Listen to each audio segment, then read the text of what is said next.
കഴിഞ്ഞ ദിവസമാണ് ഗ്യാൻവാപ്പി മസ്ജിദിന്റെ അടിഭാഗത്തെ നിലവറ ഹിന്ദുക്കൾക്ക് പൂജയ്ക്കായി തുറന്നുകൊടുക്കണമെന്ന് വാരാണസി കോടതി ഉത്തരവിട്ടത്. ബാബരി മസ്ജിദിന്റെ അതേ വിധി തന്നെയായിരിക്കുമോ യുപിയിലെ പുരാതന മുസ്ലിം ആരാധനാലയത്തെയും കാത്തിരിക്കുന്നതെന്ന ചോദ്യമാണ് ഇപ്പോൾ ഉയരുന്നത്.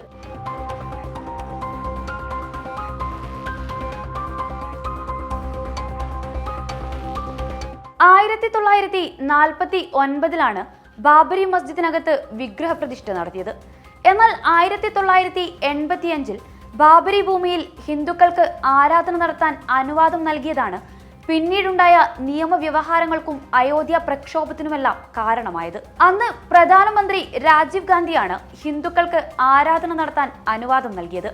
എന്നാൽ ഗ്യാൻവാപ്പി മസ്ജിദിന്റെ കാര്യത്തിൽ അത് വാരാണസി ജില്ലാ കോടതിയുടെ ഉത്തരവിലൂടെയാണ് സംഭവിച്ചതെന്ന വ്യത്യാസമേയുള്ളൂ. അയോധ്യയ്ക്ക് ശേഷം കാശിയും മധുരയും പിടിക്കാനുള്ള സംഘപരിവാർ നീക്കത്തിന് കോടതിയുടെ ഈ ഉത്തരവ് ബലം പകരുന്നതാണ്.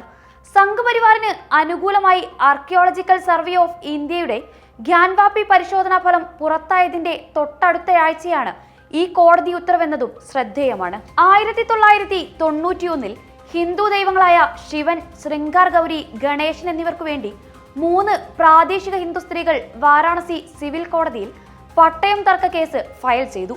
ഗ്യാൻവാപ്പിയുടെ സമീപത്തായി സ്ഥിതി ചെയ്യുന്ന ക്ഷേത്രത്തിന്റെ പുനർനിർമ്മാണം സുഗമമാക്കുന്നതിന് മുഴുവൻ സ്ഥലവും ഹിന്ദു സമൂഹത്തിന് വിട്ടു നൽകണമെന്നായിരുന്നു ആ ഹർജിയിൽ പറഞ്ഞത്. മുഗൾ ചക്രവർത്തി ഔറംഗസീബ് ക്ഷേത്രത്തിന്റെ ഒരു ഭാഗം തകർത്താണ് പള്ളി നിർമ്മിച്ചതെന്നും ഹർജിക്കാർ ആരോപിച്ചു.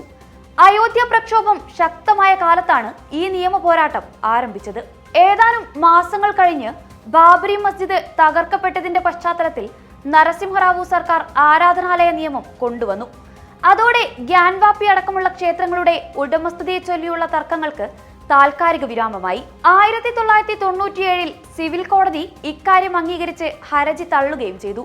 അതോടെ ഹർജിക്കാർ ജില്ലാ കോടതിയെ സമീപിക്കുകയായിരുന്നു.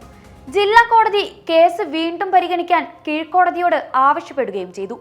എന്നാൽ ഹൈക്കോടതി ഈ ഉത്തരവ് റദ്ദാക്കുകയാണുണ്ടായത്. കേസിന്റെ സ്റ്റേ പലതവണയായി 22 വർഷം നീട്ടുകയും ചെയ്തു. 2019 ബാബരി ഭൂമി കേസിൽ ക്ഷേത്ര ട്രസ്റ്റിന് അനുകൂലമായ സുപ്രീം കോടതി വിധി വന്നതോടെ ഗ്യാൻവാപ്പി കേസ് വീണ്ടും ഉയർന്നു വന്നു. ഗ്യാൻവാപ്പിയിൽ ആർക്കിയോളജിക്കൽ സർവേ നടത്തണമെന്ന ഹർജിയുമായി വാരാണസിക്കാരനായ വിജയ് ശങ്കർ രസ്തോഗി എന്ന അഭിഭാഷകനാണ് കോടതിയെ സമീപിച്ചത്. വാദം അംഗീകരിച്ച കോടതി സർവേക്കായി ആർക്കിയോളജിക്കൽ സർവേ ഓഫ് ഇന്ത്യക്ക് നിർദ്ദേശവും നൽകി. എന്നാൽ അലഹാബാദ് ഹൈക്കോടതി അത് സ്റ്റേ ചെയ്യുകയാണുണ്ടായത്. 2021 ഓഗസ്റ്റിൽ 5 ഹിന്ദു വനിതകൾ മസ്ജിദിനോട് ചേർന്ന കെട്ടിടത്തിലെ വിഗ്രഹത്തിൽ പ്രാർത്ഥനയ്ക്ക് അനുമതി നൽകണമെന്നാവശ്യപ്പെട്ട് വാരാണസി കോടതിയെ സമീപിച്ച് ഏതാനും മാസങ്ങൾക്ക് ശേഷമാണ് വാരാണസി കോടതി അഡ്വക്കേറ്റ് കമ്മീഷണറോട് തർക്കസ്ഥലം സന്ദർശിക്കാനും വീഡിയോ ദൃശ്യം തയ്യാറാക്കാനും നിർദ്ദേശിച്ചത്.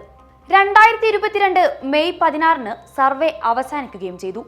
ഇതിനിടെ മസ്ജിദിലെ വുളൂഖാനയിൽ ശിവലിംഗം കണ്ടുവെന്ന് ഹർജിക്കാരായ ഹിന്ദു വിഭാഗം ആരോപിച്ചു. എന്നാൽ അത് വുളൂഖാനയിലെ ജലധാരയായിരുന്നുവെന്ന് കണ്ടെത്തി. മസ്ജിദ് അങ്കണത്തിൽ ഹിന്ദുക്കൾക്ക് പ്രാർത്ഥനാനുമതി നൽകിയ കോടതി ഉത്തരവിനെതിരായി മുസ്ലിം വിഭാഗം സമർപ്പിച്ച ഹർജിയും ഇതിനിടെ തള്ളുകയാണുണ്ടായത്. ഹൈക്കോടതി ഉത്തരവിനെ തുടർന്ന് 2023 മേയിൽ സർവേ സംബന്ധിച്ച ഹർജി കേൾക്കാൻ ജില്ലാ കോടതി തയ്യാറായി. പ്രദേശത്ത് സുരക്ഷയൊരുക്കാൻ സുപ്രീം കോടതി നിർദ്ദേശിക്കുകയും ചെയ്തു.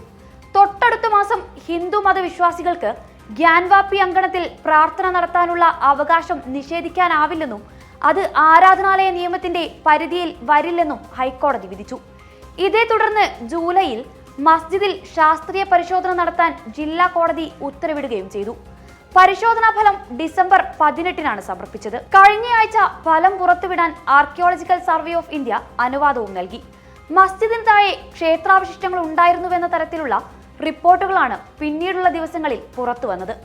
ഏറ്റവും ഒടുവിൽ പൂജയ്ക്ക് അനുമതി നൽകിയതോടെ ക്ഷേത്ര വീണ്ടെടുപ്പിനുള്ള സംഘപരിവാർ നീക്കത്തിന്റെ നിർണായക ഘട്ടം പൂർത്തിയായതായി അനുമാനിക്കാനാവും.